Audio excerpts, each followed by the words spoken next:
Salut à tous et à toutes et bienvenue sur cette vidéo du mercato idéal du club de Bruges pour la saison prochaine 2026-2027. Tout d'abord, je tiens à préciser quelques points.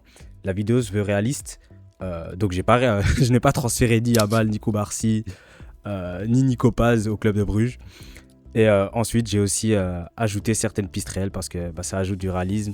Et si la piste me plaît, je vois pas de raison de ne pas l'ajouter. Donc je pense qu'on peut commencer sans plus tarder. Tout d'abord, on va parler des objectifs du club de Bruges. Bon, évidemment, c'est d'être champion, donc je ne l'ai même pas écrit sur la slide cette fois-ci. La saison sera entre guillemets spéciale parce que contrairement aux dernières années, il n'y aura plus de play-off. Ça veut dire que le club de Bruges va devoir être régulier de la première journée jusqu'à la dernière journée pour pouvoir obtenir ce titre. On sait que durant les dernières années, le club de Bruges a souvent été un petit peu sauvé par ces play-offs. Ça arrivait souvent que le club soit un petit peu derrière en termes de points au début des playoffs, mais que le fait que les points soient divisés par deux sauve le club au dernier moment, enfin sauve le club, leur permet d'être champion. Donc il faut que le club soit régulier cette fois-ci sur l'année entière. Ensuite, viser le top 24 de Ligue des Champions. C'est un objectif que le club de Bruges a pu atteindre ces 2 dernières années. On peut même dire que le club de Bruges l'a atteint 3 fois sur les 4 dernières années. Je pense que l'objectif est d'y rester. Et même si possible de faire 8e de finale de Ligue des Champions et de passer ses 16e comme l'an dernier. Ensuite, gagner la Coupe de Belgique. Parce que c'est aussi un objectif pour le club qu'il a manqué cette saison. Qui est sorti contre Charleroi. Ensuite, donner du temps de jeu aux jeunes du club Next. Parce que c'est en donnant du temps de jeu à ces jeunes-là qu'on leur permet d'évoluer et qu'ils restent. Le club de Bruges a été élu meilleur centre de formation de Belgique sur les 2 ou 3 dernières années. Et il n'y a aucune raison de ne pas donner de temps de jeu à ces jeunes joueurs prometteurs qui ont d'ailleurs atteint la finale de la Youth League cette année, la Ligue des Champions des jeunes. Donc voilà, l'objectif est de leur donner un petit peu de temps de jeu aussi parce qu'ils le méritent et parce qu'ils peuvent apporter sportivement comme économiquement dans le futur. Ensuite, le but est aussi de garder une ossature. C'est comme ça que le club de Bruges a bâti une équipe compétitive sur la durée. On pense au Mekele, Van Aken, Mignolet qui vient de prendre sa retraite. Mais voilà, le but c'est de ne pas vendre tous les joueurs de l'équipe d'un coup, même si ça rapporte beaucoup d'argent. C'est quelque chose qui, sportivement parlant, ne fait pas vraiment sens. Donc voilà, garder le plus de joueurs possible. Les ventes inévitables, elles sont inévitables. Voilà, on va pas déjà citer de noms parce que je vais en parler tout à l'heure. Mais certains joueurs vont partir et ça c'est sûr. Ensuite, évidemment, générer des potentiels futurs profits. Donc on va pas aller chercher des joueurs de 34 ans ou de 29 ans ou quoi, enfin... Bon, si, je spoil un peu, je suis parti chercher un joueur un peu âgé, mais ça c'est un joueur, et le but c'est de ramener quand même pas mal de joueurs qui peuvent générer un profit pour le futur. Bon, on va commencer par une rapide revue d'effectifs. Bon les gars, c'est le mois du montage, alors j'ai peut-être un peu menti en fait, la revue d'effectifs elle était pas du tout vite fait, j'ai parlé genre 20-30 minutes, et je m'en étais pas rendu compte du tout. Du coup, pour ceux qui veulent mon avis sur chaque joueur, vous pouvez rester et l'écouter. Et sinon, en fait, il y aura des timecodes dans la description. Voilà, je vous laisse continuer. Tout d'abord, Nordin Jackers, le gardien du club de Bruges qui aurait dû être titulaire cette année, qui avait sorti des playoffs exceptionnels l'année dernière. Malheureusement, cette saison, il a alterné le bon et le moins bon. Je pense donc que je vais aller chercher un véritable numéro 1, mais... Jacker, c'est quand même un joueur qui a montré, même cette saison où il n'a pas forcément été aussi bon que l'année dernière en playoff, comme je l'ai dit, qu'il avait des qualités. Et donc, pourquoi pas le laisser en numéro 2. Simon Mignolet, que dire à part respect. Il est revenu en Belgique à un moment où c'était pas vraiment la mode de le faire. Et waouh, qu'est-ce qu'il a apporté quand même au club de Bruges. On se souvient de sa campagne de Ligue des Champions. Je pense que c'est l'année 22-23 où il est absolument phénoménal. Je pense qu'on peut dire qu'il qualifie le club de Bruges en 8e de finale de la Ligue des Champions. Je me souviens du match retour à l'Atlético où il fait un arrêt de la tête même. Il était exceptionnel. Voilà, on peut lui dire respect pour sa carrière. Ensuite, Danny Van de Neuvel. Pour lui, par contre, ça va être compliqué. Fin de contrat 30 juin 2026, je le laisse partir. C'est vrai qu'il a montré de belles choses cette saison. Il a aussi joué quelques matchs parce que voilà, il y a eu des blessures, Mignolet blessé, Jackers blessé. Donc il a pu jouer. Malheureusement, il a sorti quelques bons matchs, mais le dernier match qu'il fait à Malines gâche tout en fait. Ça gâche tout parce qu'il avait montré des choses quand même plutôt sympathiques. Il a seulement 23 ans. À ce moment-là, on se dit peut-être que voilà, en troisième gardien, même peut-être deuxième gardien, ça ferait pas tâche et tout ça. Et dans un moment où ça comptait le plus, il concède 2 points sur un corner rentrant, je pense, et sur une frappe quasiment en dehors de la surface qui entre entre ses jambes. C'est pas possible de concéder comme ça dans un match pour le titre. Donc Van de Neuvel, je suis désolé, mais ça va partir. Ensuite, Axel Decoord, gardien prometteur, sans plus. Je pense pas l'avoir énormément vu jouer. Je l'ai vu jouer quelques fois au Club Next, mais il m'a pas non plus sauté aux yeux. Donc voilà, no comment. Pourquoi pas 4e ou 3e gardien, ça ferait le taf. Voilà, ça ferait le taf. Ou alors il peut jouer avec le Club Next. Il y a un autre gardien au Club Next, lui par contre, qui est beaucoup plus prometteur. C'est Argus van Driesch. Van den Driesch. Argus van den Driesch. Oh là là. C'est un petit peu compliqué. Lui, gardien qui a été très prometteur cette saison en Youth League et même avec le Club Next en Challenger Pro League, deuxième division belge. C'est un gardien qui a montré de belles choses et qui pourrait avoir les épaules pour jouer avec l'équipe première du club de Bruges d'ici quelques années. Mais ça, j'en parlerai plus tard. Ensuite, Joël Ordonez. Ce sera ma première grosse vente dans ce mercato.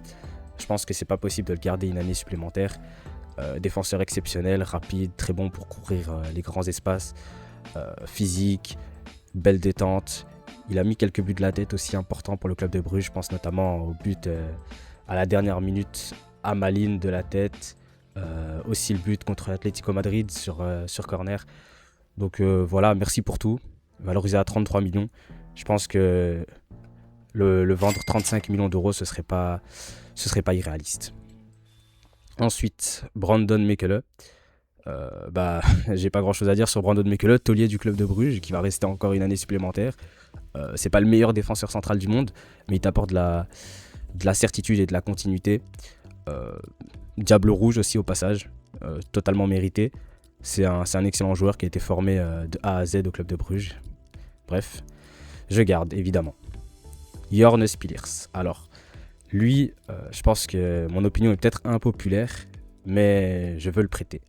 Je veux prêter Jorn Spielers parce que je pense qu'il doit jouer pour progresser. Ces 2 dernières années, il a été cantonné au banc, il a presque pas joué et j'ai pas vraiment vu de progression chez lui. Je pense qu'il a juste perdu 2 ans. J'étais déjà de cet avis qu'on devait le prêter l'année passée. Parce que ça sert à rien de garder un joueur comme ça s'il progresse pas. On a vu qu'il avait du potentiel. À un moment où je pense que c'était Dédric Boyata qui faisait des siennes. Ça le lance titulaire, il fait une belle moitié de saison. Moitié de saison, je pense encore, c'était sur 4 mois, 3 mois, quelque chose comme ça. Donc on a vu qu'il avait du potentiel, mais maintenant il faut qu'il confirme son potentiel dans la peau d'un titulaire. Et j'aimerais bien le prêter quelque part en Jupiler Pro League, aux Pays-Bas, ou même peut-être en Écosse ou quelque part. Tant que c'est en première division et que c'est un minimum compétitif, si possible que ça joue l'Europe. Mais voilà, on va pas être trop exigeant. Je pense personnellement quand même qu'il a le potentiel pour faire une carrière à Bruges. Et pourquoi pas être le prochain Brandon Mekele. Comme on l'a dit, le club de Bruges a besoin de cadres pour pouvoir être stable. Et je pense qu'il peut totalement devenir un cadre. Il aime Bruges aussi, il est formé au club. Donc voilà, j'en attends quand même pas mal de Jorn Spielers. Ensuite, on passe à Vince Osuji, un excellent jeune défenseur central que j'ai découvert lorsqu'il a été transféré depuis Kalmar FF. Donc c'est un joueur qui possède presque tout en fait. On dirait un petit peu que je parle du prochain Carles Puyol ou quoi. Mais non, honnêtement, en le voyant jouer, c'est un joueur qui possède physique, technique, vitesse. Il fait encore quelques erreurs. Parfois aussi parce que peut-être un petit peu trop de facilité de temps en temps à la relance. On l'a déjà vu milieu défensif aussi où il avait marqué en match amical. C'est un joueur qui pour moi a toutes les qualités pour jouer des minutes la saison prochaine au club de Bruges. Comme j'ai dit, il fait des erreurs encore de temps en temps. Mais voilà, de toute façon, je m'expliquerai plus tard aussi au moment où je désignerai le remplaçant de Joël Ordonez.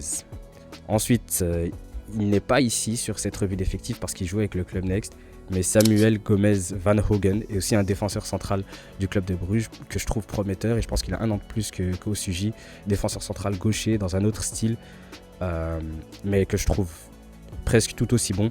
Personnellement, je le ferai monter avec l'équipe première et je les mettrai en 3e et 4e centraux. C'est peut-être un choix risqué, mais personnellement, je pense que ces deux joueurs-là ont les qualités. Et puis, comme j'ai dit, je donnerai la suite de l'explication plus tard. Ensuite, on va parler d'un excellent arrière-gauche, joueur international belge maintenant, Joachim Seyss, 21 ans. Honnêtement, j'essayerai de le garder. Je ne sais pas dans quelle mesure est-ce que c'est réellement possible. Je pense que ça dépendra surtout de l'offre qui va venir et du montant proposé par les clubs. Mais honnêtement, j'essaierai de le garder encore une saison. Je pense qu'il peut encore un petit peu progresser au club de Bruges. Et surtout, j'aimerais éviter de perdre deux joueurs titulaires dans la même ligne d'un coup. En fait, j'ai déjà perdu Ordonez et même au goal, j'ai perdu Simon Mignolet. Donc, j'essayerai de garder Joachim Seyss. S'il est titulaire à la Coupe du Monde et qu'il fait des gros matchs, je pense que ce sera vraiment difficile. Mais à l'heure actuelle, j'essaie de le garder. Surtout que Bruges réclame 30 millions d'euros. Ça a déjà refroidi Porto apparemment. Donc voilà, espérons qu'il reste, espérons pour le club de Bruges qu'il reste une saison supplémentaire. Pour les Diables Rouges, ce serait peut-être déjà l'idéal qu'ils partent cette année pour un club sympathique, je ne sais pas, potentiellement Strasbourg ou je ne sais où. Et voilà. Ensuite, Bjorn Meyer. Bjorn Meyer, qu'est-ce que je peux dire à part merci pour les services, merci pour le beau but contre Benfica, mais il est tout le temps blessé en fait. Il est constamment blessé. Et quand il revient, il est hors forme. Et ensuite, il lui faut de nouveau des matchs. Et ça dure depuis qu'il est venu en 2022. C'est un joueur qui était valorisé à un moment à 10 millions d'euros. Je pense qu'il a d'énormes qualités. L'année dernière, le Feyenoord le voulait. Et je pense qu'ils ont totalement raison de le vouloir. Parce que c'est un joueur qui, quand il est en forme, il est vraiment excellent. Je ne pense pas qu'il soit moins bon. Qu'il était moins bon qu'un De Kuiper. Et je ne pense pas qu'il soit beaucoup moins bon qu'un Joachim Seyss. Peut-être qu'à l'heure actuelle, quand même, il y a une petite différence. Mais c'est un joueur qui, quand même, est excellent et puis il a toujours que 23 ans, mais voilà, merci pour tout quand même. Il est constamment blessé, je pense qu'il a besoin d'un nouveau départ et je pense que Bruges a besoin de mettre quelqu'un derrière lui qui pourra assurer la relève de Joachim Seyss lorsqu'il partira. Et ce costume ne va pas à monsieur Bjorn Meyer qui n'est pas assez souvent fiable. Ensuite, j'ai Kiran Issabé, excellent arrière droit, lui aussi potentiel Diable Rouge bientôt je pense. À son meilleur niveau, et c'est quand même quelque chose, Kiran Issabé, dans la technique, dans la qualité de centre, dans l'énergie sur un match. C'est vraiment un joueur qui me plaît beaucoup.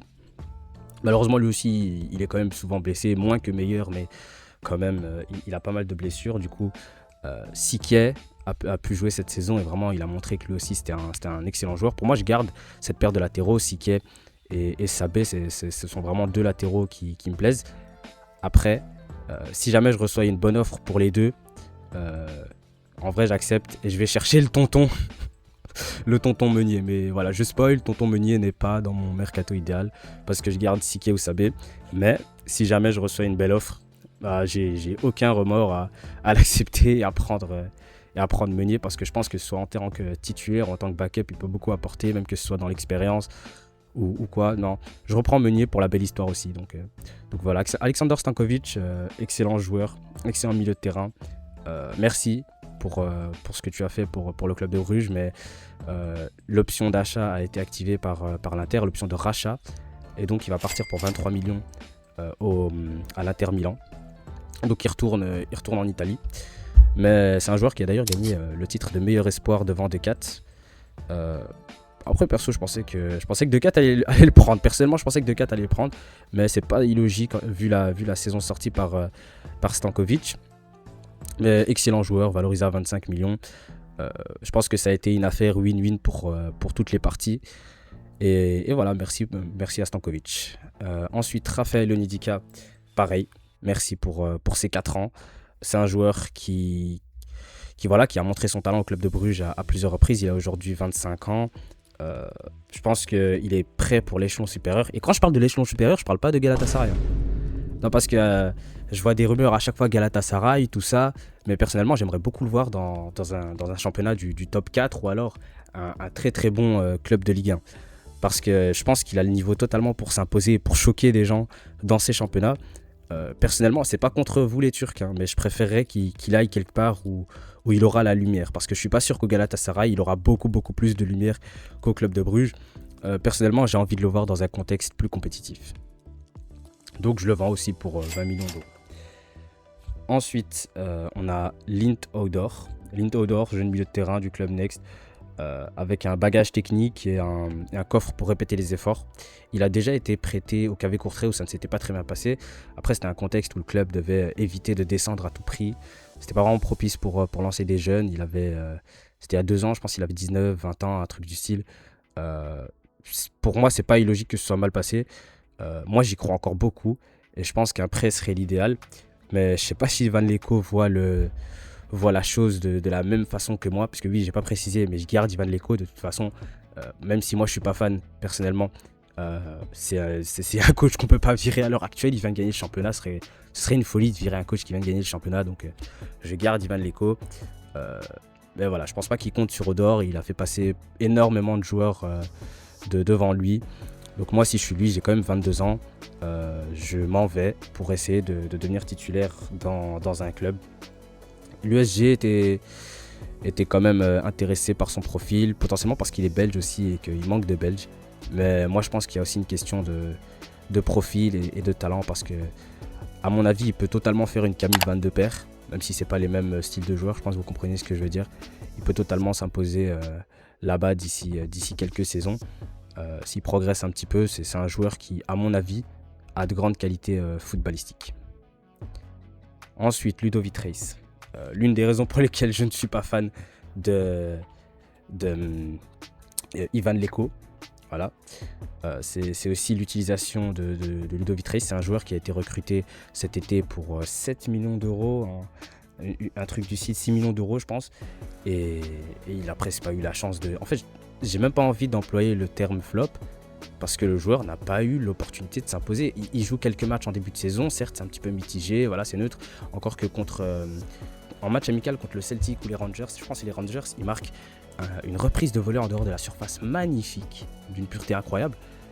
Et après, il fait quelques matchs mitigés un petit peu, mais il vient d'arriver, c'est un milieu de terrain, il faut s'adapter. Et ensuite, s'il se blesse, il revient, il disparaît en fait. Il disparaît complètement de la circulation. Ivan Leko, je suis même pas sûr s'il sait que ce mec existe en fait. Est-ce qu'il est au courant qu'il y a un mec qui s'appelle Ludovic Reis qui est arrivé pour 6 millions d'euros? Je ne suis pas sûr en fait. Je suis pas sûr donc. Le pauvre mec, je le prête quelque part parce que c'est un joueur qui était valorisé à 7 millions, qui a prouvé à Hambourg en 2e division allemande, qui est quand même un championnat qui est plutôt relevé, que c'est quelqu'un qui sait jouer au foot en fait. Donc moi je le prête à un club qui était intéressé et voilà, je suis sûr que sa cote va remonter. Mais voilà, dommage pour Ludovic Reis. Je pense que c'est un joueur qui aurait pu apporter au club de Bruges. Ensuite, on a Hugo Vetlesen, le soldat, le super sub. Je suis pas son plus grand fan pour plusieurs raisons. Mais voilà, c'est un joueur de devoir. C'est un joueur de devoir et il finit la saison titulaire, il sort des bons matchs, des playoffs plutôt sympathiques. Un peu comme Siquet, à un moment, il y a des blessures ou en fait, c'est même pas des blessures, il est rentré en cours de match, je pense qu'on s'en tronc et puis depuis ce moment-là, il est titulaire indiscutable. Il avait renversé le match, marqué un but. Voilà, il prouve en play-off que c'est quand même un joueur de foot compétent. Et voilà, je pense que je le prolonge 1 an aussi parce que là c'est fin de contrat 2027, donc même pas, je prolonge 2 ans en fait, je veux dire. Et voilà quoi, 2029 et let's go, on continue avec Vetlesen, c'est un soldat. Par contre, je pense qu'il ne devrait pas être titulaire, mais en sortie de banc, c'est quelqu'un qui peut apporter pas mal de choses à l'équipe. Donc ensuite, on va parler de Alejandro Granados. C'est un milieu de terrain, c'est un 8 avec une excellente vision du jeu, une belle patte gauche. Un joueur que j'apprécie beaucoup, que j'avais d'ailleurs mis dans mon mercato idéal du club de Bruges l'année passée, puisque je pensais qu'il obtiendrait quand même 1 ou 2, 3, enfin quelques minutes en équipe première. Bon, lui aussi, miskin, il a absolument pas eu voix au chapitre. Mais personnellement, je le prêterai quelque part. C'est quand même un gros espoir espagnol qui avait été acheté à Orlando en MLS. Donc voilà, je pense qu'après 2 saisons en Challenger Pro League, il a fait le tour. Il est bon. J'essaye de le prêter quelque part en première division. Félix Lemarchal ensuite, joueur acheté au RSC Strasbourg, je pense que ça se dit comme ça. RSC, bon je suis pas sûr, mais à Strasbourg pour 6,5 millions. C'est quand même une belle affaire parce qu'à ce moment-là, je pense qu'il était valorisé à 10 millions. Bon, sa valeur a un petit peu baissé. Aussi, une des raisons pour lesquelles je n'apprécie pas l'Eco, il donne aucune chance, j'ai l'impression, aux joueurs entrants si lui ne les a pas validés. On ne me dira pas que Félix Lemarchal, vu ce qu'il a accompli au Cercle Bruges et à Strasbourg, n'a pas les qualités pour simplement entrer en jeu au club Bruges. Surtout si c'est Sandra il peut, si Hugo Vetlesen peut, je vois pas pourquoi Lemarchal et Reis ne pourraient pas. Bon, là je parle d'autre chose. Mais voilà, Lemarchal, ce que je décide de faire avec lui, c'est simple, je le garde. Je viens de l'acheter 6,5 millions, il est bien valorisé. Je pense qu'il aura plus de chance avec les départs. Il aura aussi une pré-saison pour essayer de montrer qu'il a des qualités à Ivan Leko. Il peut très bien évoluer au poste de relayeur. Il est écrit 10, il pourrait très bien évoluer au poste de milieu relayeur. J'avais parlé de lui dans une vidéo précédente.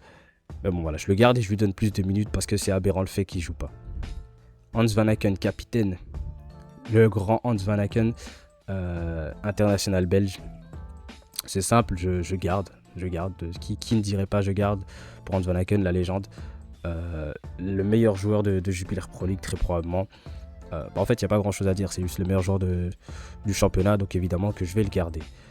Si c'est Sandra, il finit pas trop mal la saison. C'est un joueur formé au club, mais je suis pas convaincu.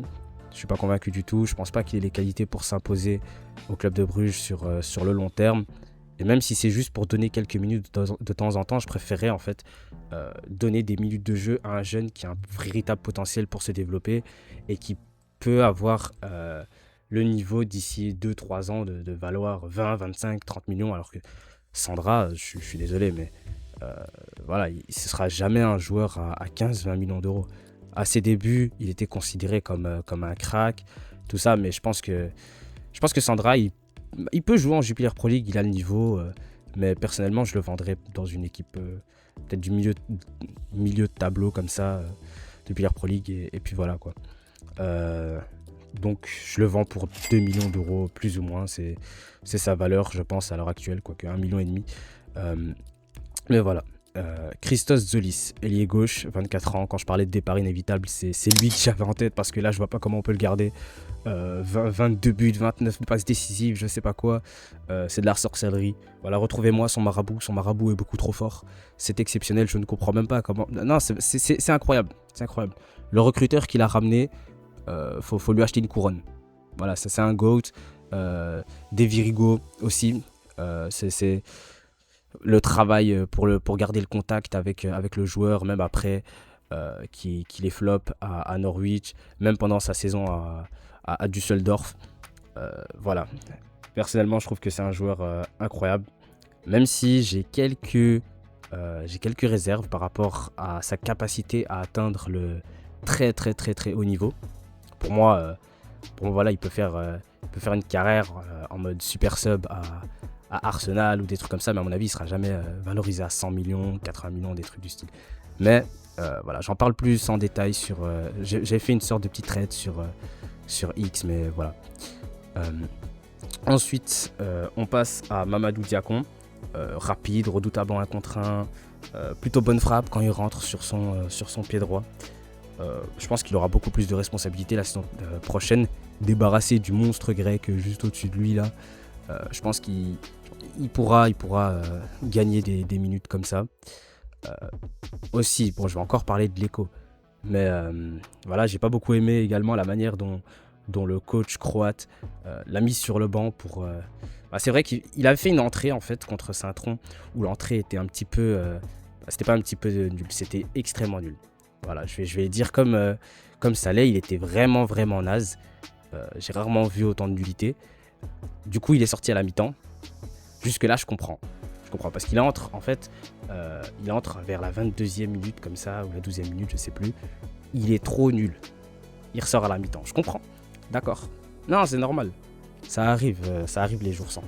Mais ensuite, il a plus voix au chapitre, en fait. Jusqu'à la fin des Champions Playoffs, il joue quasiment rien. Alors que c'est quand même quelqu'un qui t'a aidé à te qualifier en Ligue des Champions. Contre l'OM, il était présent. Contre le Kairat Almaty, c'est peut-être le meilleur joueur sur la pelouse. C'est quand même un joueur qui t'a beaucoup aidé. Et d'un coup, pour une mauvaise rentrée d'un jeune de 20 ans, je le rappelle, il a plus voix au chapitre. Moi, il y a des choses dans le management de l'Echo que je ne comprends tout simplement pas, en fait. Je ne comprends pas. Donc voilà, c'est un joueur qui cette saison a soufflé le chaud et le froid. Mais je pense qu'avec de la continuité, la saison prochaine, il pourrait gagner beaucoup plus de minutes et marquer beaucoup plus de buts. Parce que c'est aussi un joueur quand même plutôt décisif. Le rapport passe décisif, but par minute est quand même plutôt sympa chez lui. Ensuite, on a Chandre Campbell. Bon, on devrait peut-être le prêter, mais personnellement, je pense qu'il a le niveau dès à présent pour jouer. C'est vrai que lors de ses rentrées, il a souvent fait des entrées un petit peu mitigées, mais à mon avis, c'est juste le trac. Si jamais ça le prend, ça le met en confiance un petit peu. C'est un joueur, il pue le talent en fait, tout simplement, il pue le talent. Tu le vois, des passes de l'extérieur du pied, des frappes, pied gauche, pied droit, il envoie des bastos de malade en fait. Il envoie des bastos de malade. Le mec, en dehors de la surface, je pense que sur les 1 an et demi passés, là, il doit avoir quasiment 10 buts en dehors de la surface. C'est incroyable ça, je comprends pas. En plus, du gauche comme du droit. À un moment, il y a un corner qui vient, reprise de volée du droit directement à lucarne gauche. Je sais pas, en fait, il est trop fort. Donc prolongez-moi ça, là. Ça, vous me le prolongez tout de suite. Vous me le sécurisez jusqu'en 2030. Et vous lui donnez des minutes, s'il vous plaît. Non, monsieur Leco, c'est vrai, j'ai été irrespectueux, tout ça, mais donnez-lui des minutes, là. Donnez-lui des minutes, s'il vous plaît. On veut tous voir Chandre Campbell jouer au football. Ensuite, Carlos Forbes. Carlos Forbes, c'est un beau pied de nez aux supporters de l'Ajax qui disaient tous au moment de son arrivée que le club de Bruges était complètement fou de miser sur un joueur comme lui, qu'en fait c'était un tout droit, qu'il avait des œillères, qu'il n'était pas bon au foot, qu'il savait pas jouer au foot. Je sais pas ce qu'ils ont vu, parce qu'honnêtement j'ai pas regardé les matchs, peut-être qu'il était vraiment extrêmement nul, mais moi j'aime trop. Au club de Bruges il est trop fort, il a mis tout le monde d'accord dès ses 5-6 premiers matchs là, sa double confrontation contre Salzbourg, c'est incroyable. Ce mec il est trop chaud et je veux vraiment le garder. Donc je pense que c'est possible de le garder. En plus Bruges c'est un club qui de base rechigne à vendre ses joueurs avant qu'il fasse 2 saisons. Donc voilà, Carlos Forbes saison 2. Et je pense que c'est la chose la plus intéressante à faire pour sa carrière. Sa saison au club de Bruges, c'est sa première saison en pro réussie.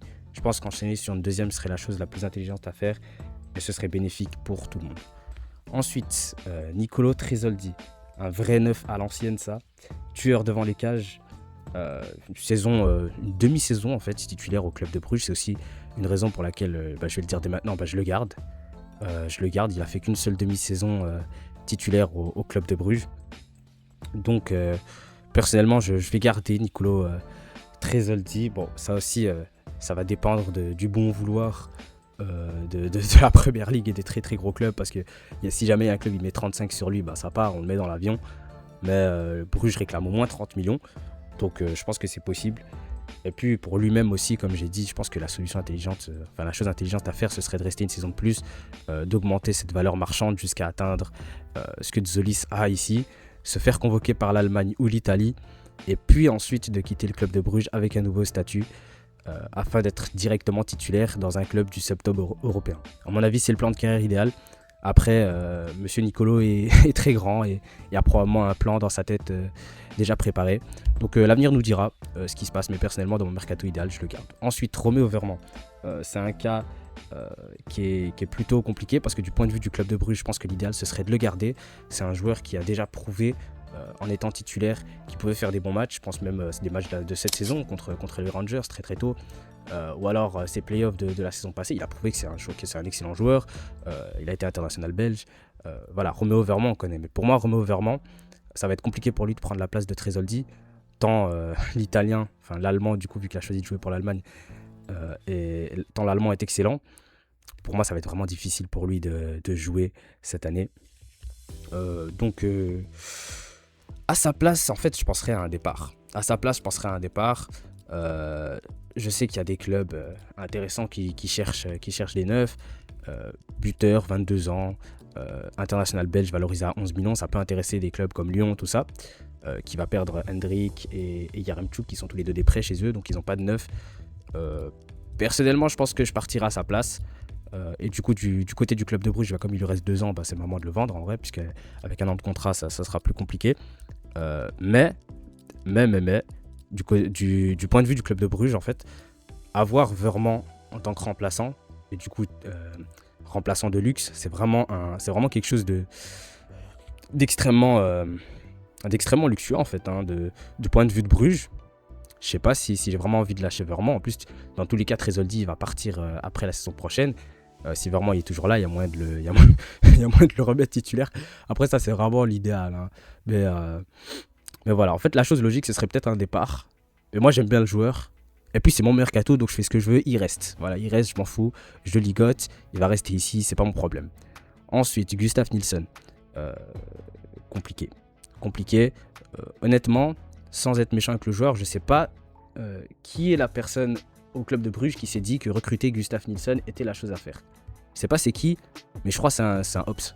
Je crois que c'est un opposant, c'est un ennemi du club. Je sais pas c'est qui a fait ça, mais honnêtement, enfin, tu vois, le gars il joue dans une attaque à 2 avec un autre numéro 9 pour lui tourner autour. Tu vois que le joueur, voilà, dans la profondeur, c'est compliqué. Il peut pas accélérer. Mais c'est pas grave, il y a des neufs qui sont un petit peu plus lents. Mais si on regarde du côté de ses autres qualités, techniquement c'est compliqué aussi. En fait, à part son jeu de tête, je sais pas s'il a des qualités exceptionnelles. Donc je le revends dans une équipe qui joue avec 2 attaquants pour 2 millions d'euros. Il a quand même prouvé avec l'Union. Et puis il est encore international suédois. Donc je le revends 2 millions. Voilà. À qui le veut, il l'aura. Et voilà, donc j'aurais donc réalisé 14 départs pour 126 millions d'euros. Pour faire un petit résumé des transferts onéreux qu'on a réalisé du côté sortant, on peut dire Joël Ordonez 35 millions, Raphaël Ndika 20 millions, Stankovic 23 millions, Zolis 40 millions. En termes de transferts onéreux, c'est eux qui rapportent la majorité de la somme. Après, il y a du Gustav Nilsson et d'autres joueurs, voilà, comme je vous ai expliqué. Donc on arrive à 126 millions d'euros.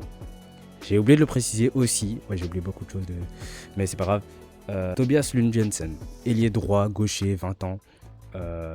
Excellent en 1 contre 1. Non, vraiment, c'est un joueur qui me fait un petit peu penser à un Musiala gaucher. Il a été un artisan majeur de l'épopée en finale du club Next.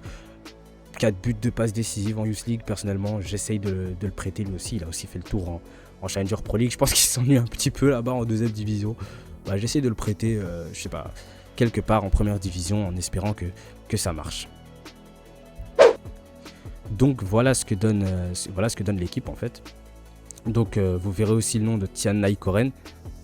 J'ai pas donné d'explication, mais en fait c'est un ailier gauche qui lui par contre je le garde dans le groupe parce que je pense qu'il est encore plus prometteur que Lund Jensen. J'essaie déjà de l'acclimater un petit peu au groupe, tout ça. Ça aurait pu être la place de Bizui, mais je pense qu'il part au Barça en fait, donc il est pas dans l'équipe. Donc voilà, Tian Naikoren aussi artisan de l'épopée en Youth League, excellent joueur. Vraiment, je pense que c'est un ailier gauche qui peut partir très loin. Mais bon, de toute façon, je pense qu'il va pas avoir vraiment de minutes cette saison, donc je vais pas m'étaler en longueur, on le verra plus tard. Pareil pour André Garcia, le latéral gauche qui a été shippé à Reading. En fait, c'est un latéral gauche très très rapide, style un petit peu Nuno Mendes, si j'ose dire, mais voilà. Très prometteur aussi, pareil Youth League. Le but c'est aussi de récompenser les jeunes qui se sont montrés cette saison du côté du club Next pour encourager aussi d'autres très grands talents à venir au club de Bruges. Et puis ça coûte rien, si jamais ça réussit, c'est quand même exceptionnel. Parce que de toute façon, Tian Naikoren il serait 3e au poste d'ailier gauche, donc il va pas vraiment jouer. Et Garcia il serait 3e au poste de latéral gauche, donc pareil il va pas jouer, mais vas-y je le ramène, qu'il vienne s'entraîner, qu'il vienne s'imprégner déjà de ce groupe, qu'il ait les automatismes quand il commence déjà. Voilà, puisque Seyss il va partir l'an prochain s'il part pas déjà cette année. Et Diacon ou le joueur que je prendrai en ailier gauche va potentiellement partir aussi du côté gauche, ou même Forbes. Donc dans tous les cas, sur les ailes, il y aura de la place à un moment. Moussoui aussi, je l'ai rajouté au poste de buteur, parce que le troisième buteur aura quasiment pas de temps de jeu vu les 2 premiers buteurs. Donc Moussoui, buteur belge, qui a participé encore une fois à cette Youth League. Il a aussi été performant en Challenger Pro League. C'est un joueur un petit peu type, si on doit prendre des joueurs qui sont passés par Bruges ces dernières années, un peu type Igor Thiago. Voilà, un pivot d'1m90 avec quand même pas mal de force, qui est capable de prendre aussi la profondeur. C'est pas le plus rapide, mais c'est pas le plus lent non plus, avec un jeu de tête et tout. Ça peut être intéressant. Et je pense que le faire s'entraîner avec l'équipe première dès maintenant, c'est sympathique. Par contre, vous remarquerez du coup qu'il y a des trous là où on doit recruter. Van den Driesch aussi là-bas, j'ai pas précisé, mais dans les cages, je le mets 3e gardien. Jakers 2e gardien. Et on aura un 1er gardien. Tac. Donc les besoins, c'est un ailier gauche titulaire bis. Parce qu'en vrai, j'ai aussi envie de donner du temps de jeu, de la continuité à Diacon.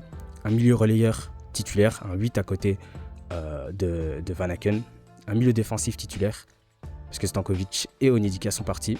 Milieu défensif remplaçant, alors là aussi on a besoin. Défenseur central titulaire, Ordonez est parti du coup. Latéral gauche remplaçant, parce que voilà, meilleure partie. Et gardien expérimenté titulaire. Expérimenté, je précise, mais c'est parce que je veux laisser la place plus tard à Van den Driesch de s'imposer. Donc cette saison il va rien jouer, mais la saison prochaine déjà, j'espère lui donner plus de minutes, qui passe devant déjà Jakers dans la hiérarchie. Et voilà, peut-être des minutes en coupe. Enfin, cette saison. Je veux dire, la saison prochaine, il va rien jouer. La saison d'après, potentiellement en coupe. Voilà. Du coup, Bizot sera ma première recrue, Marco Bizot. Pour m'expliquer, c'est un gardien qui est très fiable. Je l'ai vu jouer en Ligue 1 à Brest. Je l'ai vu jouer la Ligue des Champions avec Brest. C'est un gardien dont je ne me rappelle pas avoir vu une floche ou quoi à un moment où je me suis dit « What, attends ».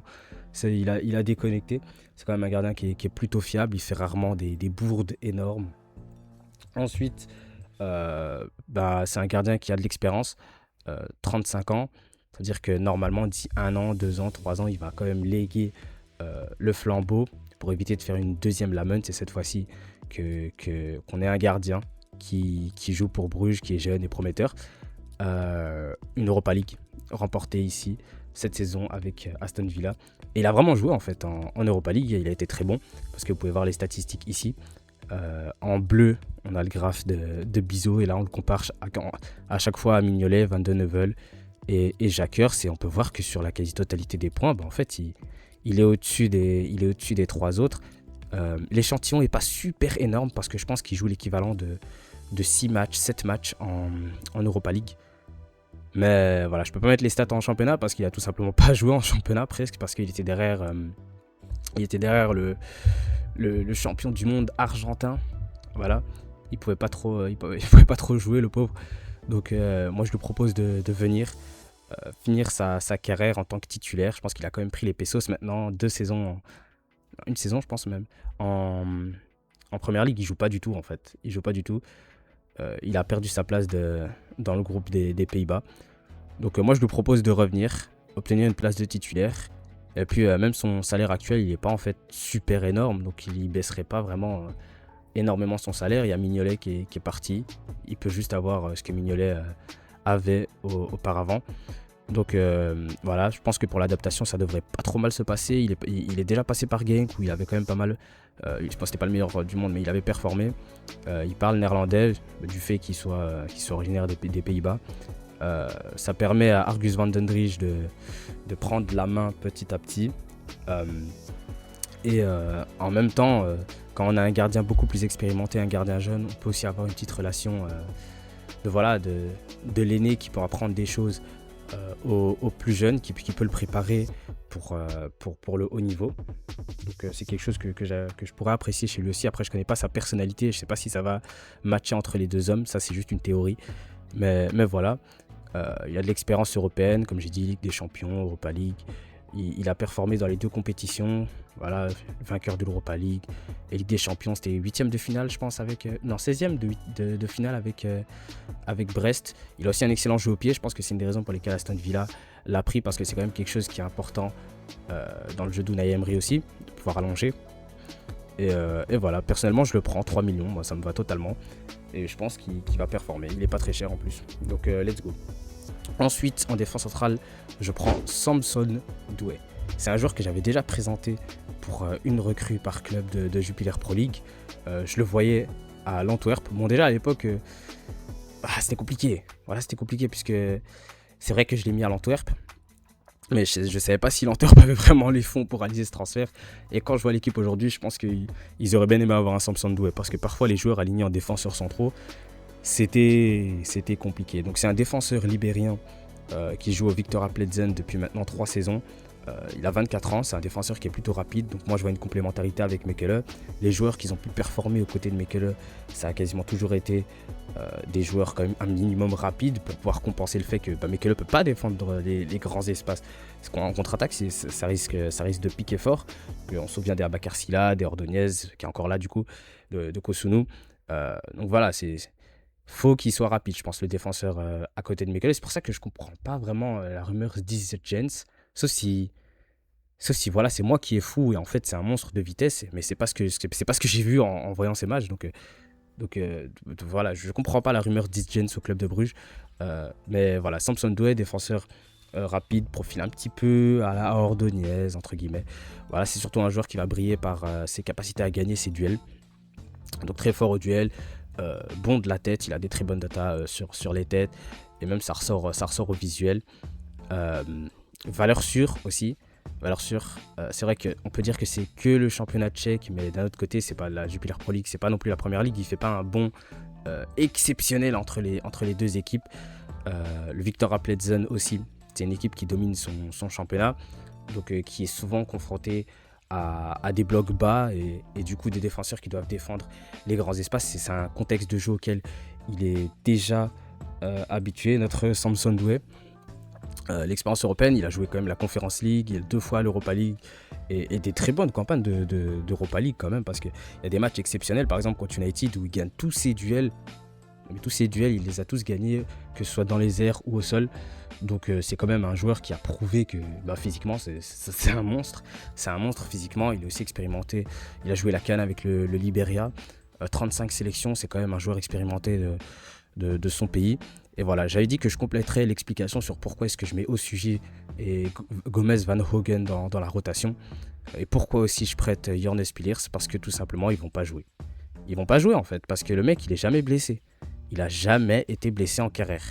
Les seuls moments où il pourrait être absent, c'est lorsqu'il est comme de carton jaune ou de carton rouge. Bon, ça arrive quand même de temps en temps, ça. C'est déjà arrivé, c'est vrai. Mais voilà quoi, pour moi, ça sert à rien de mettre un joueur comme Spillers qui est là au club depuis très longtemps et qui doit progresser quand même à un moment pour essayer de passer un step, d'encore une fois le contenir seulement à quelques centaines de minutes de jeu ou alors le mettre arrière droit ou quoi. Pour moi, faut le laisser, faut laisser partir en prêt, et prendre Samson Doué que j'apprécie quand même pas mal. Les longs ballons aussi, parfois il fait quelques trucs sympas à la relance. Après, comme j'ai dit, voilà, c'est surtout un défenseur qui dans les duels va exceller. C'est pas vraiment un relanceur. Mais voilà, c'est ma première recrue pour 6 millions d'euros. Je suis 100% satisfait et je pense que ça peut totalement matcher entre les 2 parties. Ensuite, on va passer sur un joueur que je n'ai absolument pas vu jouer, Adem Avdic. Alors, certes, je ne l'ai pas vu jouer, mais c'est une rumeur réelle. Donc la piste, elle vient pas de moi en fait. C'est le club de Bruges qui souhaite recruter Adem Avdic. Et en me renseignant un peu et en lisant les rapports de scout à droite à gauche, il est décrit quand même comme un crack exceptionnel. Et en regardant les datas, j'ai l'impression quand même que c'est un crack exceptionnel. En plus, il n'a que 18 ans, le potentiel, il est énorme. 100e percentile en duel offensif gagné, dribble réussi 100e percentile, course progressive 93e. Wow, vous pouvez lire vous-même en fait, voilà, vous savez lire, mais quand même, vitesse. Wow. En fait, juste quand je regarde sa fiche, j'ai envie de lire à haute voix parce que c'est exceptionnel. Qu'est-ce que c'est que ça? Mais qui est cet alien? Mais qui est ce joueur exceptionnel? Bon, du coup, vous avez compris, gros potentiel, bon joueur de 1v1, rapide, plus ou moins 7 millions. Personnellement, je pense qu'il faudrait un joueur qui voilà, soit clairement moins expérimenté que Joaquin Seyss pour pouvoir le mettre sur le banc sans non plus qu'il baisse en valeur marchande, qu'il se fâche ou quoi que ce soit, et qu'il puisse grandir dans l'ombre de Seyss, prendre les miettes laissées derrière par Seyss, et ensuite, la saison d'après, être titulaire potentiellement au club de Bruges. Moi, je pense donc que ce serait l'idéal de prendre Adem Avdic. Je le valorise plus ou moins, j'ai l'impression, à 7 millions d'euros. C'est ce que j'ai pu lire ici et là. Et donc, moi, ça me va totalement, Adem Avdic. Je comptais prendre un remplaçant dans tous les cas. C'était pas Adem Avdic. Mais si le club va aller dessus, et ben voilà, je privilégie le réalisme. On prend Adem Avdic. Ensuite, Arthur Vermeeren. Bon, attendez, attendez les gars, avant de dire que je suis complètement fou. D'accord, c'est vrai. Financièrement, ça a l'air douteux. Financièrement, c'est vrai que ça a l'air très, très, très douteux. Mais attendez, laissez-moi replacer l'église au milieu du village. Puisqu'en vrai, j'ai la vision. T'as vu, acheter 20 millions d'euros par Leipzig. Déjà, Leipzig a obtenu 3 millions d'euros grâce au prêt à l'OM. On va dire qu'à l'heure actuelle, il faudrait rentabiliser 17 millions. Moi, je dis que un prêt avec option d'achat à 15 millions qui s'active automatiquement en fonction d'un certain nombre de matchs joués, ce serait pas complètement déconnant. Ce serait pas complètement déconnant parce que c'est quand même un indésirable. Il décide de le prêter la saison passée et là il revient après un prêt plutôt mitigé. Il fait des bons matchs et des matchs un petit peu moins bien. Et surtout, je pense que si Vermeeren force pour le départ, c'est totalement possible que ça arrive parce que je pense que Vermeeren, il devrait vraiment essayer de se trouver un club où il sera titulaire parce qu'il n'a pas été titulaire indiscutable dans une équipe depuis son départ de l'Antwerp. Personnellement, je pense que pour son développement, c'est pas quelque chose de positif. Il a 21 ans, donc il peut toujours, entre guillemets, sauver sa carrière. Mais je pense que c'est une période à laquelle il doit jouer et il doit être titulaire. Et je pense qu'il peut totalement être un titulaire au club de Bruges. Donc, pour moi, je pense que ce serait quand même une recrue faisable si jamais toutes les parties étaient vraiment motivées à l'idée de la faire. Après, j'ai pas besoin forcément de m'étendre en longueur sur les qualités de Arthur Vermeeren. Tous ceux qui suivent le football belge connaissent déjà le joueur. C'est quand même un mec qui a été international à 11 reprises. Vista, jeu sous pression, technique, c'est quand même quelque chose qui le caractérise. Surtout le jeu sous pression, puisque je souhaite remplacer notre ami Raphaël Ndika qui était un maître dans l'art de sortir du pressing. Le mec, il y a un match contre Dortmund, c'est Busquets en fait, Onyedika. C'est pour ça que les gens qui disent que Onyedika c'est juste un joueur physique et que techniquement c'est compliqué, je me demande s'ils regardent vraiment les matchs parce que c'est quand même quelque chose d'exceptionnel chez le joueur nigérian. Donc le jeu sous pression, c'est aussi quelque chose qu'on peut trouver chez Vermeeren. Je le vois en meneur de jeu reculé. Il a de l'expérience aussi en Ligue des Champions. C'est quand même un mec qui avait eu le trophée d'homme du match contre le Barça. Il a fait des matchs références également à Marseille en Ligue des Champions, par exemple contre l'Ajax ou quoi. Donc personnellement, je le prends. Il a prouvé qu'il pouvait être performant. Et je sais pas si lui sera vraiment d'accord avec ça. Mais pour moi, c'est possible. Il est aussi champion de Belgique. Il a gagné la Coupe de Belgique. Il a toute l'expérience. Ça fait bizarre de parler d'expérience pour un joueur de 21 ans, mais il a vraiment, en vrai, déjà quand même un vécu parce qu'il a aussi commencé très tôt le football. Donc moi, je vois ça un petit peu comme un pas en arrière pour mieux sauter en avant. Et cette fois-ci, dans un projet qui va mieux correspondre à son profil et à ses qualités. Peut-être dans le football espagnol, mais cette fois-ci pas le Harambol de l'Atlético quand même. Mais peut-être une équipe du sub-top espagnol, un truc du style Real Sociedad ou quoi. Je ne sais pas, mais à voir à ce moment-là. Personnellement, je pense qu'il peut totalement retrouver les Diables Rouges parce que récemment, il a pas été pris. Je ne sais même pas s'il a été pris une seule fois avec Rudy Garcia en A. Donc, je pense qu'il peut redevenir Diable Rouge aussi en revenant à Bruges parce qu'en jouant chaque week-end et en performant en Ligue des Champions aussi avec le club, il peut retrouver cette perspective de jouer chez les Diables. On le voit chez Van Aken, chez Seyss, Mekele, De Kuiper aussi quand il était à Bruges. Et puis aussi remonter un petit peu ce 22 millions. Il est passé de 30 à 22 millions ces 2 dernières années. Je pense qu'il peut remonter à 30 si voilà, il performe de nouveau. Donc voilà, moi je vois juste ça comme un pas en arrière pour mieux sauter ensuite une 2 saisons dans la peau d'un véritable titulaire et en jouant des matchs de haut niveau. Bah, ça peut pas lui faire de mal et je pense que c'est toujours mieux que de tirer le banc dans un club, un peu plus prestigieux. Ensuite, j'ai décidé de prendre Yacine Titraoui. Alors, lui aussi, joueur exceptionnel, très grand par le talent. Yacine Titraoui, joueur que j'apprécie beaucoup dans le championnat belge. Infatigable au milieu de terrain, le milieu algérien de 22 ans, international algérien aussi. Donc c'est un joueur qui est certes petit aussi, il fait 1m70, mais je pense que dans les duels quand même il est difficile à bouger, tu vas pas le bouger facilement, il est un petit peu, je vais pas dire compressé parce que ça sonne pas très bien, mais il est très gainé. Donc voilà, équipe de l'année du Jupiler Pro League pour Yacine cette année qui confirme après une belle saison l'année passée aux côtés de Zorgan. Pour moi, il a toutes les qualités pour être titulaire à côté de Van Aken. Donc je le vois comme le deuxième 8 en fait, peut-être plutôt le milieu box-to-box par rapport à Vermeeren qui serait un petit peu un meneur de jeu reculé. Donc très doué techniquement. C'est un joueur qui dans les courses progressives, même les dribbles, je pense que c'est ce qui se fait presque de mieux. Dans le championnat belge, il fait partie des meilleurs joueurs de ce championnat, je pense. Il souffre un petit peu d'un manque de reconnaissance du fait aussi qu'il joue pour ce club, la balade de Baraki. On les voit, les supporters de Charleroi. Non, je rigole, je vous kiffe de ouf, les mecs de Charleroi. J'aime beaucoup votre équipe et tout. Il n'y a pas de souci. Mais voilà, je pense que s'il jouait pour un Anderlecht ou pour un club de Bruges, ça crierait de partout. Ça dirait il est exceptionnel, il est incroyable, il est trop fort. Et en tout cas, ce serait pas 7 millions ici, ce sera beaucoup plus. Donc pour lui, je pense que ça peut être une belle vitrine pour mieux se médiatiser. Il pourrait aussi partir en première ligue, mais les garanties de temps de jeu, elles ne sont pas vraiment présentes. Il y a aussi l'OM qui est intéressé. Et j'aime beaucoup l'OM. Je fais des vidéos avec Sébastien Foot de l'Olympique de Marseille. D'ailleurs, on a parlé de Vermeeren très en détail quand il est arrivé. Donc si vous voulez aller la voir pour avoir une analyse plus détaillée et plus tactique aussi de ce que peut faire Vermeeren, vous pouvez aller la voir. Mais l'OM, c'est pas un club stable en fait. L'OM, c'est absolument pas un club stable pour un jeune joueur. C'est pas un environnement propice. Donc moi, je pense que c'est pas non plus déconnant de le voir potentiellement débarquer à Bruges. Comme je disais, complémentarité.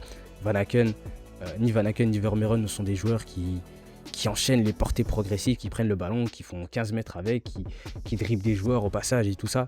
Voilà, c'est pas vraiment ça. Après, Van Aken, au même titre que Titraoui, est un marathonien. C'est-à-dire que Van Aken, je pense qu'il y a l'année passée en Ligue des Champions, c'est le joueur qui court le plus de kilomètres en moyenne par match à 32-33 ans, ce qui est quand même phénoménal. Et Titraoui, pareil. C'est un joueur qui court vraiment, vraiment beaucoup. Donc voilà, il y aura beaucoup d'énergie dans ce milieu de terrain. Je pense qu'il peut aussi apprendre des choses au club de Bruges. Comme j'ai dit, moi je le vois comme un milieu de terrain box-to-box un peu. Et je pense qu'il pourrait être plus décisif que ce qu'il ne l'est déjà actuellement. C'est un joueur qui, cette saison, a été décisif 8 fois. Il y a 2 ans, avec le Paradou, il est décisif 8 fois.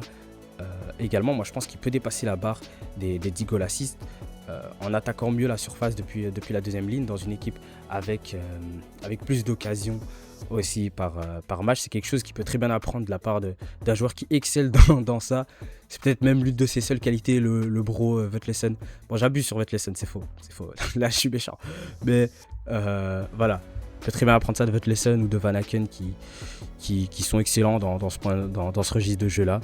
Et c'est un joueur qui va ratisser tout le terrain, qui va courir partout, qui contrairement à Van Aken, lui, est plutôt explosif.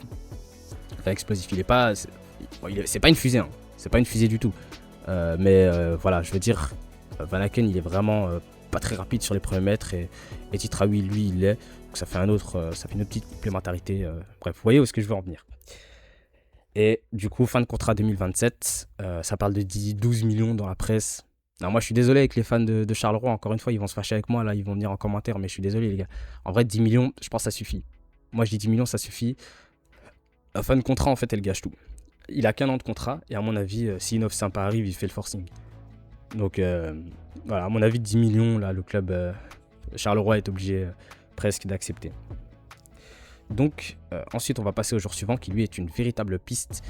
chez Veyo Tsawa. Bon les gars, j'ai pas ces data parce qu'il joue dans un championnat que je n'ai pas tout simplement de data foot. Donc j'ai pas ces data. Mais pareil, lui je l'ai quasiment pas vu jouer. J'ai vu son dernier match seulement. En fait, j'ai même pas eu le temps de le voir jouer. Parce que quand la rumeur elle sort, il reste un seul match de championnat.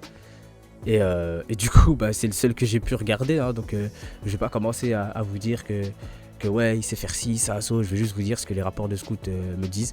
Puis de toute façon, c'est un remplaçant.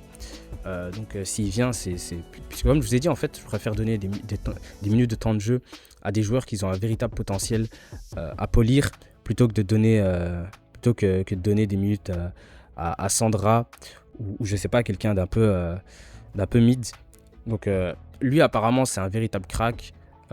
Déjà, moi, ce que j'apprécie totalement indépendamment du fait que ce soit un joueur à haut potentiel ou quoi, c'est que déjà, il a de la taille. C'est aussi une des raisons pour lesquelles je pense qu'il a joué Sandra en fin de saison. Il a de la taille, il a un apport physique dans les duels, tout ça. Il se bat. Et la taille, on en a besoin parce que Titraoui fait 1m70. Vermeeren dans les airs, c'est pas son point fort. Vetlesen aussi, il est petit. Donc Tsawa, on aura besoin de toi potentiellement parfois en fin de match là pour pousser des gens parce que frérot, sinon ça va être compliqué. Voilà, il est décrit dans les rapports de scout comme très complet. Donc passe progressive, tout ça c'est quelque chose qu'il sait faire. Mais en même temps il apporte beaucoup défensivement. Très mature, balle au pied, gros cuit-foot. Après, voilà, je ne saurais pas énormément développer sur lui. Comme je vous ai dit, c'est pas vraiment un joueur que j'ai énormément vu jouer. Mais apparemment, il a un très gros potentiel. Donc voilà. Et puis en plus, je sais pas c'est qui, comme je vous ai dit, le scout en. Je sais pas c'est qui le scout en Suisse cette fois-ci. La dernière fois c'était en Grèce, mais cette fois-ci, je sais pas c'est qui le scout en Suisse. Mais lui, j'ai confiance en lui. Lui, c'est un vrai, de vrai. Non, parce que Jachari, Stankovic, les donné à un joueur que le club de Bruges était parti chercher en Suisse. Quand même, ils ont quand même percé de ouf. Donc, le bro qui est en Suisse, je sais que c'est un vrai. Et voilà, je fonce les yeux fermés. Je vais acheter le jeune Cheveyo Tsawa. En plus, il a une vraie tête de crack. Voilà, je sais pas s'il a des origines asiatiques et tout, ou quoi, mais voilà, il a une tête de crack. C'est un crack, c'est sûr. Faites-moi confiance. Trust de process. Et, et je vais le chercher pour 8 millions d'euros. Ensuite, cette fois-ci, un joueur que j'ai vu jouer. Bon voilà, puisque ce sera abusé sinon. Kouhaib Driouech. Lui aussi, c'est une vraie rumeur. Bon, moi, je le vois jouer, c'est absolument pas parce que je regarde pas lui précisément, en fait, le truc, c'est ça. Puisque il y a des joueurs que je suis parti regarder parce que voilà, je les voulais dans ce mercato. Et j'ai regardé des minutes en plus de leur match en les regardant eux. Tu les focus, sauf que cette fois-ci, j'avais pas un focus sur lui en regardant certains matchs du PSV, même certains débriefs de Ligue des Champions ou matchs complets de Ligue des Champions. Mon focus, il était pas sur lui, j'étais juste là avec ma bouffe en train de profiter de la Ligue des Champions. Voilà, j'étais pas en train de regarder lui précisément. Donc moi, je vais vous dire ce que j'ai pensé de lui. Mais voilà, je suis pas non plus un expert en la matière, mais la rumeur, elle est réelle. Donc j'ai décidé de le mettre sur ce mercato. En plus, j'étais en train de chercher un ailier qui avait déjà prouvé dans le top 7, top 8 championnat, un championnat quand même plutôt compétitif, qui avait déjà prouvé qu'il pouvait être décisif. Puisqu'il faut quand même remplacer un mec un fou malade qui a réussi à avoir plus de 50 goal assists. Donc j'étais parti chercher un joueur décisif qui a prouvé dans le top 7, top 8 championnat, qui est pas trop vieux non plus parce que faut pas ramener un mec de. Enfin, je veux pas ramener un mec de 29 ans, comme j'ai dit au début, je cherche quand même des joueurs qui peuvent dégager un profit à la revente. Et là, quand la piste Driouech est sortie, je me suis dit, mais c'est lui en fait. Ah, mais c'est carrément lui. Bon, c'est peut-être pas exactement le profil que je voulais parce que j'ai l'impression qu'il y a quand même un petit peu de redondance avec ce que peut apporter un Diacon. Voilà, peut-être un ailier un petit peu plus 10, meneur de jeu excentré à la Harald Shimshir. Je sais pas si vous voyez c'est qui. Mais voilà, je pense que Kouhaib Driouech, c'est quand même, si tu réussis à l'obtenir, c'est vraiment sympathique. C'est un joueur qui a quand même un très bon niveau et surtout il est sur le marché en fait. Hein. Il est sur le marché donc on n'invente pas, on va pas ramener un mec de je sais pas où. Non, le PSV n'est pas complètement fermé à la vente de Driouech, il attire les convoitises à l'heure actuelle. Il avait été décisif à l'Excelsior déjà à l'époque. C'était un joueur sympathique, je pense qu'il a été prêté en même temps que. Enfin, il a joué à l'Excelsior en même temps que Sandra était prêté là-bas, il me semble.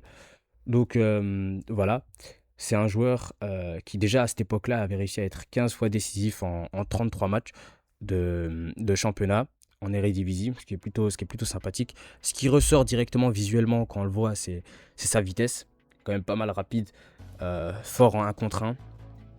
Et il est décisif cette saison en Ligue des Champions. Ça, on peut pas lui retirer. Parce qu'en Ligue des Champions, il a été décisif toutes les 64 minutes. Il met un but et une passe décisive contre Naples en 6 minutes.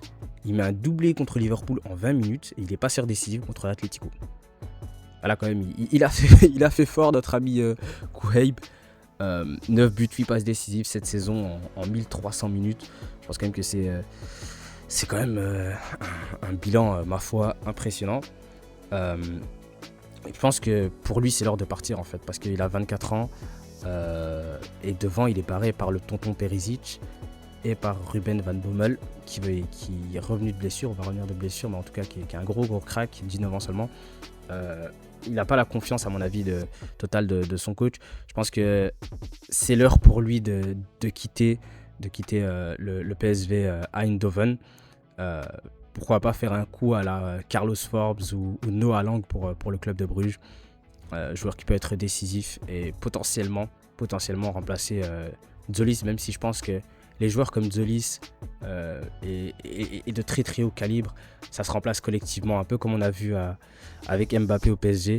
Quand une très grosse individualité te quitte, ça sert à rien d'essayer de chercher un joueur de son niveau.